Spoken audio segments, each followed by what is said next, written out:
Beef burger steak with mushroom gravy, madali lang to. Magpa-fry lang tayo ng burger patties at lalagyan natin ng steak seasoning.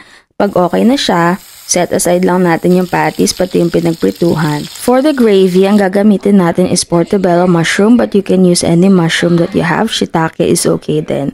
So dun sa pinagprituhan, dun natin siya igigisa at lalagyan din natin ng fresh rosemary. If walang fresh, okay lang din. You can use the dried one. And for the roux, magme-melt lang tayo ng butter and then lalagay na natin yung ating flour. Kapag medyo nutty na yung scent, that's when you know it's ready. You can add your beef stock o kaya plain water and beef cubes. Kapag okay na, mag-season lang tayo ng soy sauce, sweet soy sauce or sugar. Nag-add na rin ako ng mas malalaking chunks ng mushroom and then pepper. Tapos yung fresh rosemary kanina, pwede mo nang tanggalin or just keep it like I did.